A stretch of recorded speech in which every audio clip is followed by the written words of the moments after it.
உடனே அனந்தாழ்வார் ஓ என்று தேம்பி தேம்பி அழுறார். என்னடா இது ஏன் அங்க அப்படியே அனந்தாழ்வாருக்கு இன்னைக்கு கூட தனி சிலை இருக்கும். திருப்பதி பகவான் கோயிலுக்கு உள்ள போனதெல்லாம் அனந்தாழ்வாருக்கு தனி சன்னதி இருக்கும். ஏன் அழுகிறார் அப்படின்னு பார்க்கும்பொழுது ராமானுஜர் பாசுரங்களை சொல்லிக் கொண்டிருக்கும் பொழுது சொல்கிறார், திருவேங்கடத்தில் சோழை நந்தவனத்தில் இருக்கிற பூக்கள் எல்லாம் சிதறி கிடக்கும். அதை பூமாலையாக கோர்த்து பாதைக்கு பெருமாளுக்கு அணிப்பதற்கு ஆள் இல்லை என்று ஒரு வரி அங்கே வரும். உடனே அந்த வரிகளை கேட்டவுடனே அனந்தாழ்வார் தேம்பி தேம்பி அழுகிறார். தேம்பி எழுந்த அனந்தாழ்வார் உடனடியாக ராமானுஜம் சொல்கிறார், இப்பொழுது நான் திருவேங்கடம் சொல்கிறேன் அப்படின்னா. எதுக்கு ஏன் அவசரப்படுற? இல்ல, அங்க நந்தவனத்தில் சிந்து கிடக்கிற பூக்களை எல்லாம் ஒன்றாக கோர்த்து பெருமாளுக்கு நான் அணிவிக்க என்னுடைய பணியை செய்கிறேன் என்று நந்தவனத்திற்கு செல்கிறார் அனந்தாழ்வார். செல்கிறார். நந்தவனத்தில் பூக்கள் சேரி கிடக்கின்ற பூக்கள் எல்லாம் எடுத்து கோர்த்து மாலையாக தொடுத்து பெருமாளுக்கு தினமும் அணிவிக்கிற மிகப்பெரிய ஒரு பாக்கியத்தை பெறுகிறார். இப்படி பெற்றுக்கொண்டு இருக்கிற அனந்தாழ்வாரை ஒரு நாள் பாம்பு தீண்டு விடுகிறார். கஷ்டம் ஏறிடுது. கஷ்டம் இருந்து உடனே பெருமாள் அங்கே காட்சி தருகிறார். எப்பா விஷம் ஏறுது, இன்னும் கொஞ்ச நேரத்தில் வந்து நீ இறங்க தர போற, அப்ப என்ன செய்வேன் அப்படின்னு சொல்லி கேட்கிற பொழுது எனக்கு சாகத்தை பத்தி கவலை இல்லை. இங்கிருந்தால் திருவேங்கடத்தில் நான் இந்த பொன்மாலையை சேர்த்து பெருமாளுக்கு பூஜை செய்கிற வாய்ப்பு.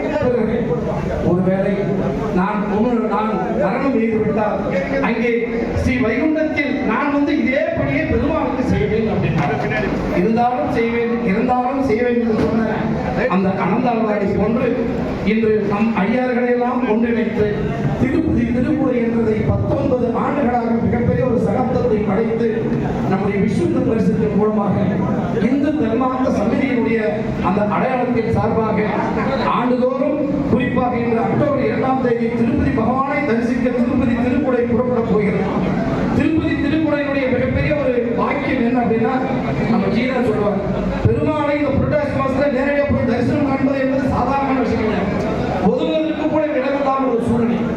ஆனால் இந்த சூழலில் திருப்புரைகளை வருகிற பொழுது பெருமானாகவே நாம் உள்வாங்கி நாம் வேண்டிய வரங்களை வேண்டிக் கொண்டால் அந்த பெருமான் உங்களுக்கு காட்சி தருவார், பாக்கியம் தருவார் என்ற ஒரு காரணத்தினால் தான் திருப்பதி திருப்புரையை முன்னோர்கள் உருவாக்கினார்கள். அப்படிப்பட்ட மிகப்பெரிய ஒரு பாக்கிய பணியை நம்முடைய ஆண்டவர்கள் அண்ணன் இங்கே வீனஸ் ரவிஜி அவர்களும் ஸ்ரீபதி ஜி அவர்களும் அவரோடு இருந்த நம்முடைய இளைஞர் பட்டாளர்கள் எல்லாம் அங்கெல்லாம் பார்த்தீங்கன்னா கண்ணும் பொழுதும் காலுக்கு நத்தை என்று சொல்வார்கள். அவங்களாம் பார்க்கும்போது மகிழ்ச்சியாக கீழே எத்தனை இவ்வளவு வலிமையான பிரச்சனைகள், பாறை கண்ணை இதையெல்லாம் தாங்கி அந்த திருப்பு குடையை வைத்துக் கொண்டு வீரம் செம்மார்ந்த ஆட்சியினர் எப்படி ராமரை எடுத்து சென்றாரோ வலிமை தாங்கி அதை போன்று நம்முடைய ஐயர்கள் எல்லாம் மிக அற்புதமான முறையிலே செம்மார்ந்த பணியை செய்கிற அருள் பணிக்கு வந்திருக்கிற முறையெல்லாம் நான் இறைவன் அந்த பெருமாளுடைய அருள் உங்களுக்கு கிடைக்க வேண்டும் என்று வேண்டி அடுத்து எங்கள் விஸ்வ இந்து பரிஷத்தினுடைய பொதுச் செயலாளர் ஐயா சோமசுந்தரிஜி அவர்கள் இங்கே பேசியிருக்கிறார். இவர்களெல்லாம் ஒருங்கிருக்கிற எங்கள் ஜி சத்யாஜிக்கும் நன்றிகளை உரித்தாக்கி விடைபெறுகிறேன். நன்றி.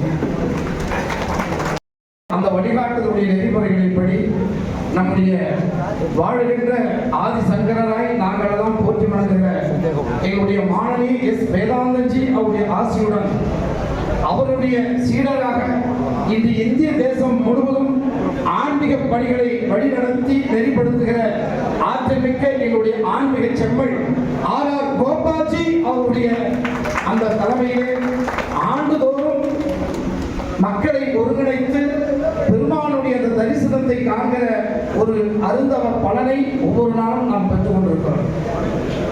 திரேதிகம், கிருதிகம், துவாபரகம், கலிகம் என்று சொல்வார்கள். ஒவ்வொரு யுகத்திலும் இறைவனை அடைவதற்கு பல்வேறு வழிமுறைகளை முன்னோர்கள் சொன்னார்கள். கிருதிகம் என்று சொன்னால் யாகங்கள் அதிகமாக நடத்தி இறைவனை வழிபட்டால் தான் இறைவனை அடைய முடியும் அப்படின்னாங்க. கிருதயுகம் என்று சொன்னால் தியானங்கள் அதிகமாக இருந்தால் இறைவனை எப்பொழுதும் சிந்தித்துக் கொண்டே இருந்தால் தான் இறைவனை வழிபட முடியும் என்று கிருதயுகத்தில் சொன்னார்கள். துவாபர யுகத்தில் என்ன சொன்னார்கள் என்றால் இறைவனை பற்றிய பாடல்களை பாடினால் போதும் இறைவனை வழிபடலாம் என்று சொன்னார்கள். துவாபரம் என்று சொல்லும் பொழுதுதான் அந்த யுகத்தில் தான் 12 ஆழ்வார்கள் தோன்றினார்கள், 63 நாயன்மார்கள் தோன்றினார்கள். இப்படி ஐயாருடைய அந்த ஆழ்வார்கள் எல்லாம் தோன்றி பாசுரங்களை பாடி இறைவனை வழிபட்ட யுகம் தான் துவாபர யுகம் என்று சொல்லப்படுகிறது. இந்த 3 யுகத்திற்கு அடுத்ததாக இந்த 4ஆம் யுகத்தில் எப்படி இறைவனை அடைவது, நம்ம ஜி கூட அழகா சமஸ்கிருதத்தை சொல்லி அதுக்கு தமிழில் விளக்கத்தை சொல்லி ஒவ்வொரு பூஜையும் எதற்காக இங்கே செய்கிறோம், நாம் அந்த புஷ்பங்களை அந்த கோமாதாவிற்கு செலுத்துகிற பொழுது எப்படியெல்லாம் பிரார்த்தனை செய்ய வேண்டும் என்பதை உண்மையிலே அவர் சமஸ்கிருதத்திலும் தமிழிலும் அழகாக சொன்ன நம்முடைய ஐயா அவர்களுக்கு உண்மையிலே நீங்கள் ஒரு கைத்தொகை தரலாம். ஏன்னா சில பேர் தான் என்ன சொல்றோமோ அதை மற்றவங்க கேட்கணும்னு நினைப்பாங்க. ஆனால் தான் சொல்வதை அவருக்கும் புரிய வேண்டும், கேட்பவர்களும் புரிந்து கொள்ள வேண்டும் என்ற நெறியோடு சொல்கிற இந்த மாதிரி ஆற்றல் மிக்க ஒரு அறிஞர் பெருமக்கள் எல்லாம் புரிந்து கொண்டிருக்கிற ஒரு அற்புதமான தருணம். இந்த 3 யுகத்திலும் இறைவனை நாம் அடைகிற வழிமுறை 4ஆம் யுகமாகிய இந்த கலியுகத்தை இறைவனை எப்படி அடைவது, அதில் தான் பாடுகிற பொழுது எம்பெருமான ஸ்ரீ ராமானுஜ ஸ்ரீரங்கத்திலே எம்பெருமானை நினைத்து பூஜை செய்து கொண்டிருக்கிறார். பூஜை செய்த இருக்கிற அமைப்பாளரான சோமஜி அவர்கள் சில நேரம் குறிப்பிடுவார்.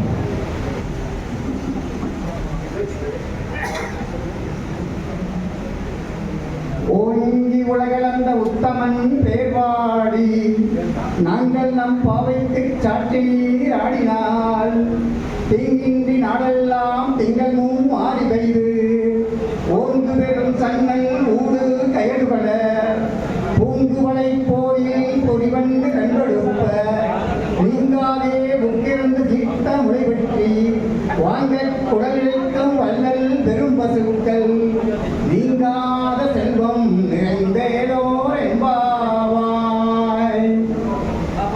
வணக்கத்திற்கும் வழிபாட்டுக்குரிய மாநில ஆர் கோபாலி அவர்களே, இங்கு திரளாக வந்திருக்கின்ற பக்தகோடி பெருமக்களே, பொறுப்பாளர்களே மற்றும் அனைவருக்கும் என்னுடைய சிறந்தார்ந்த வணக்கங்கள். இந்த திருப்பதிக்குடைய உற்சவமானது ரொம்ப தமிழ்நாடு முழுக்க பிரபலம். நான் மதுரையை சார்ந்தவன், மதுரை பகுதியை சார்ந்தவன். இந்த கொடையை பார்க்கறதுக்கு முன்பு வரை கூட எனக்கு என்ன ஒரு பெரிய தோற்றம் இருந்ததுன்னா, மதுரையில் கள்ளழகர் வைகை ஆற்றில் இறங்குவார். ஒரே சமயத்தில் லட்சக்கணக்கான மக்கள் இங்கே கூடுவாங்க.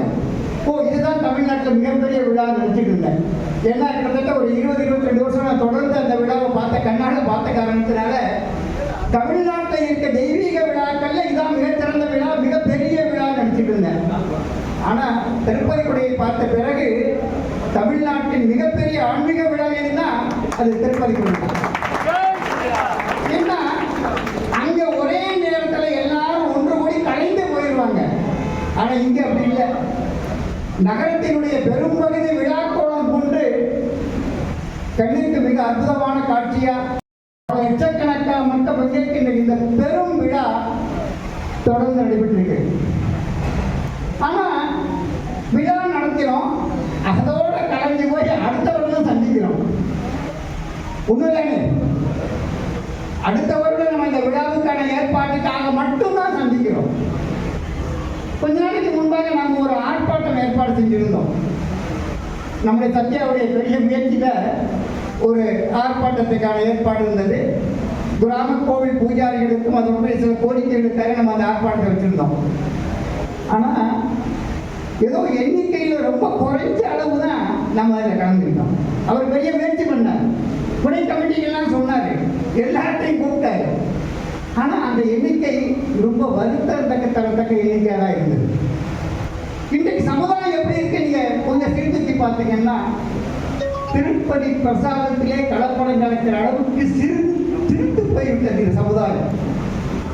எதை பிரசாதம் நினைக்கிறோமோ இன்னைக்கு உடம்பு நடக்குது, அது பிரசாதம் இல்லை, இதுல கலப்படம் இருக்கு அப்படிங்கிற சூழலுக்கு தள்ளப்பட்டிருக்கோம் நாம எல்லாம்.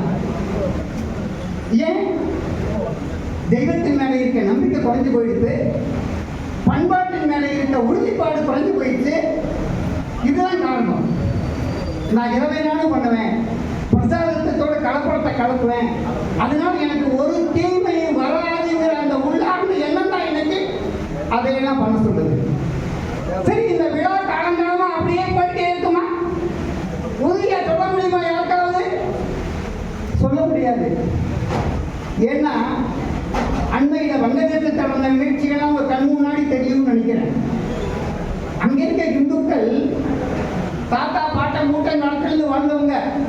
இந்த நாடு பிரியறதுக்கு முன்பாக கூட வங்கதேச இந்துக்கள் வாழ்ந்தாங்க, மிகப்பெரிய பண்டிகைகளாக இருந்தாங்க, சுவாண்டாக இருந்தாங்க. எல்லாத்தையும் ஒரே நொடியில விட்டுட்டு உயிர் பிழைச்சா போதுன்னு அகதியா ஓடி வர்றாங்க. சிலர் கொல்றாங்க. கொல்லப்படுறவங்களுக்கும் கொல்றவங்களுக்கு என்ன வித்தியாசம்? அவங்களுக்குள்ள என்ன உறவு? ஏன் ஒருத்தர் போய் கொல்றான்? ஒரே ஒரு விஷயம், உன்னுடைய பண்பாடு வேற, என்னுடைய பண்பாடு வேற. நீ கும்பிடுற சாமி வேற, நான் கும்பிடுற சாமி வேற. நீ கும்பிடுற சாமியை என்னால ஏற்றுக்க முடியாதுங்கிறத அவனை கொல்றான். வேற ரெண்டு பேருக்கு என்ன உறவு? ஏன் சாகுறான்? இன்னைக்கு கூட கிராமங்கள்ல வந்துட்டு இருக்கு, இன்னைக்கு கூட நடக்குது. வங்கதேசத்துல கிராமங்கள்ல இன்னைக்கு கூட படுகொலை நடக்குது. யார் தடுத்தா? ராணுவத்தால் தடுக்க முடியல, போலீஸால் தடுக்க முடியல. அந்த மக்களுக்கு என்ன பாதுகாப்பு? அவன் செஞ்ச பாவம் என்ன? ஒன்னே ஒண்ணு, நான் வேற ஒரு பண்பாட்டை வேற ஒரு கடவுளை கும்பிடுங்கிற ஒரே ஒரு பாவம் தான்.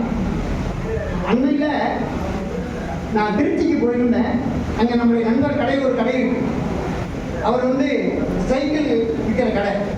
நாங்கள் எப்போ போனாலும் அங்கே தான் என்னோட பேக்கெல்லாம் வச்சுட்டு வெளியே போவேன்.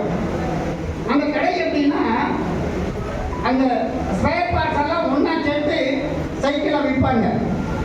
இன்னைக்கு நான் அண்மையில் போனபோது அவர் சொன்னார், ஜி அண்மையில் நடந்த ஒரு பெரிய விஷயம் தூக்கி வாரி போட்டதுன்னாரு. என்னன்னு கேட்டேன். நம்ம கடையில் இந்த சைக்கிள்லாம் ஃபிட் பண்ணிட்டு இருக்க ஒரு தொழிலாளி எங்களுக்கு பார்த்து பேசிட்டு இருக்கும்போது கேட்டேன், எப்பா உனக்கு 5 பிள்ளை இருக்கு, எங்களுக்கு தினம் 800 ரூபாய் சம்பளம் வாங்குது, அவங்க எதிர்காலத்தை பற்றி ஏதாவது சிந்திச்சுக்கிறான்னு கேட்டேன். எனக்கு 2 குழந்தை தான். என்னுடைய 2 குழந்தைக்கு நான் 24 மணி நேரம் போதாமல் வேலை பார்த்துட்டு இருக்கேன். 5 குழந்தைக்கு நீ என்ன பண்ணுவ அப்படின்னு கேட்டேன். அவன் என்ன சொன்ன தெரியுமா? சிரிச்சுக்கிட்டே சொன்னா, நீங்க சம்பாதிக்கிறதெல்லாம் யாருன்னு கேட்டான். எனக்கு ஒண்ணுமே புரியல. என்ன நீ சொல்றேன்னு கேட்டேன். அப்பதான் சொன்னா, ஆமா இன்னும் ஒரு 30 வருஷத்துல இந்த நாடு இஸ்லாமிய நாடா போயிடும். அப்ப உங்க சொத்துக்களை எனக்கு தானே, என்ன அவங்க ஒரு இஸ்லாமிய அப்படின்னு சொல்றான். உடனே இவர் கண்கள்ல பயம் தெரியுது. அவர் கண்ல என்ன பயம் தெரியுது. நம்புறார், நிச்சயமா அது போகுமோன்ற சிந்தனை இருக்கு. ஏன்? வரலாறு சொல்லுது. ஒரு காலத்துல பாகிஸ்தான்ல இருந்த இந்துக்கள் என்னன்னாங்க, ஏன் காஷ்மீர்ல இருந்த பண்டிட்டுகள் என்னன்னாங்க, இன்னைக்கு டெல்லியில அகதிகளா தெரியுறாங்க. என்ன ஆச்சு அவங்களுக்கெல்லாம்? ஏன் அவங்களால இருக்க முடியலங்க? நாம சிந்திக்கணும். நமக்கு இந்த காலம் ரொம்ப தூரத்துல இல்ல. தமிழ்நாட்டுல இன்றைக்கு கூட கிழக்கு கடற்கரை ஒட்டி இல்ல பல மாவட்டங்கள்ல இந்த சூழ்நிலை வந்தாச்சு. குறிப்பா ராமநாதபுரத்திலிருந்து திருச்செந்தூர் வரை இருக்க கடற்கரை பகுதியில வந்தாச்சு. இங்கே மற்றவர்கள் உள்ளே நுழையக்கூடாது பல கிராமங்களில் போர்டு இருக்கு. இன்றைக்கு இருக்க அரசாங்கம் வேடிக்கை பார்த்துட்டு இருக்காங்க. இன்றைக்கு இருக்க போலீஸ் வேடிக்கை பார்த்துட்டு இருக்காங்க. இதெல்லாம் சொல்றதுக்கு உண்மையிலேயே ரொம்ப கஷ்டமா இருக்கு. இந்த ஆன்மீக விழாவில், இந்த பக்தி விழாவில் இதெல்லாம் சொல்றது உண்மையிலேயே கஷ்டம் தான். ஆனா எல்லாரும் சிந்திக்க ஆரம்பிக்கணும் இல்லையா? வெறும் பக்தி மட்டும் போதாது, அந்த பக்தியை பாதுகாக்கணும் இல்லையா? என்னுடைய முன்னோர்கள் இதுவரை எனக்கு கொண்டாந்து இந்த பக்தியும் கடமையும் உங்களுக்கு என்று கொடுத்துட்டு இருக்காங்க. இதை எதிர்காலத்தை கொடுக்கணும் இல்லையா? அடுத்த ஒரு இளைஞருக்கு கொடுக்கணும். இந்த கொடையை இன்னொருத்தங்களில் ஒப்படைக்கணும். ஒப்படைச்சி காலம் முழுக்க நடக்கலாம். அதுக்கு பிறகு அவருடைய மகன் இந்த கொடையை தெரிய போக வேண்டாமா? அதுக்கு அவன் தயார் பண்ண வேண்டாமா? இதெல்லாம் நம்முடைய கடமை இல்லையா? இந்த கடமையை உணரணும். இயக்கம்ங்கிறது வெறும் பக்திக்கு மட்டும் இல்ல, இந்த பக்தியை காப்பாற்ற வேண்டிய கடமையும் பொறுப்பு நமக்கு இருக்கு இல்லையா? அதனால வெறும் பக்தியோட கலந்து போயிடாம அதற்கு அடுத்த மேல இன்னொரு படி இருக்குங்கிற விஷயத்த நாம என்ன தெரிஞ்சுக்கணும். அதன்படி நம்முடைய குழந்தைகளுக்கு சொல்லிக் கொடுக்கணும். இந்த கோவிலுக்கு போறோம்னா குழந்தைகள் சேர்த்து கூட்டிட்டு போங்க. விரதம் இருக்க, அமாவாசையா கார்த்திகையா என்ன வரணும்னாலும் குழந்தைகளுக்கு சொல்லுங்க. இந்த பண்பாடும் கலாச்சாரமும் எங்க இருக்குன்னா வேள்விகள்லையும் விரதங்கள்லையும் கோவில் விழாக்கள் தான் இருக்கு. இந்த கோவில் விழாக்களையும் விரதங்களையும் வேள்விகளையும் அவங்களுக்கு சொல்லுங்க, அவங்களுக்கு எடுத்துட்டு போங்க. இன்றைக்கு இருக்க இளைஞர்கள்ல 170 பேர் போதைக்கு அடிமையாயிருக்கான். கல்லூரியில் பார்த்தா பள்ளிகளில் கூட போதை தான் அவனுக்கு பிரதானமா இருக்கு. அதிலிருந்து மாறணும்னா அதிகமான உங்களுக்கு கடவுள் பக்தி வரணும், நேருக்கு தெரியணும். பக்தி வந்தால் தானா எல்லாமே வந்துடும். ஒழுக்கம் வந்துடும், கட்டுப்பாடு வந்துடும்.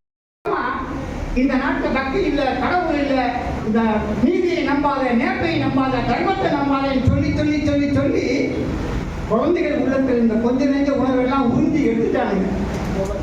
அதனால இதையெல்லாம் மறுபடியும் கொண்டு வர வேண்டிய பெரிய பொறுப்பும் கடமையும் நமக்கு இருக்கு. நம்முடைய குழந்தைகளை கோவிலுக்கு கூட்டிட்டு போங்க, குடும்பத்தோட கூட்டிட்டு போங்க, எல்லா விழாக்களையும் கலந்துக்க வைங்க. அவங்களுக்கு இந்த உண்மையெல்லாம் சொல்லுங்க. ஏதோ உங்களை பயமுறுத்தலுக்காக சொல்லல, இந்த பயம் வெகு தூரத்தில் இல்லை, நாளைக்கே கூட நம்ம நம்பி வரலாம். அதனால நாம மனதளவுல முதல்ல தயாரா இருக்கணும். மற்றதெல்லாம் அப்புறம். இது வந்தா நான் எப்படி இருப்பேன், நான் எப்படி இதை எதிர்கொள்வேன் அப்படிங்கிற சிந்தனை முதல்ல நமக்கு இருக்கணும். அவர்கள்தான் மற்றவங்களுக்கு சொல்ல முடியும். அதனால இந்த புனிதமான இந்த பக்தி நிகழ்வுல என்னுடைய ஒரு சில கருத்துக்களை உங்கள்கிட்ட பயந்துக்கிறது ரொம்ப சந்தோஷம். நன்றி, வணக்கம். சோமசுந்தரஞ்சி உண்மையை பேசுகிறார்.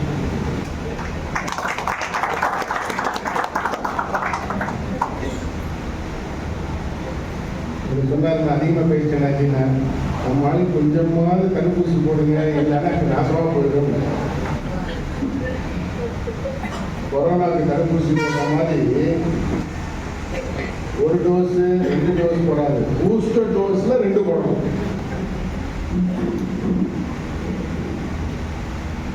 நாடகத்தில் வர சீன்ல மாமியார் மருமக சண்டை ஞாபகம் இருக்கும். ஆனா உண்மையிலே நம்மளை சுத்தி இருக்கிற ஆபத்து நம்ம ஞாபகம். இந்து சமுதாயம் எப்படி இருக்குன்னு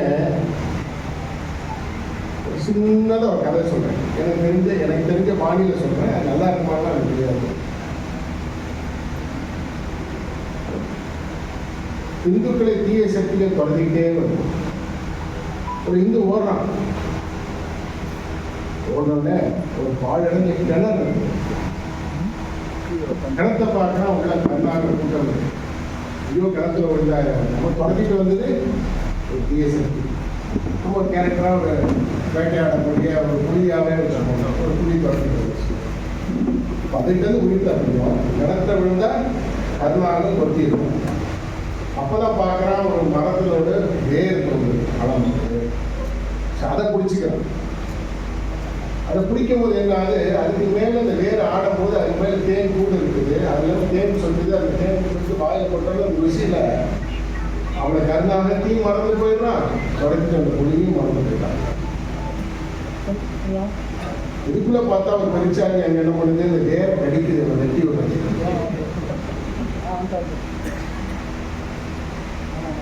ஆனா இவன் அதெல்லாம் மறந்துட்டான், தேனோட ருசியில இருக்கான்.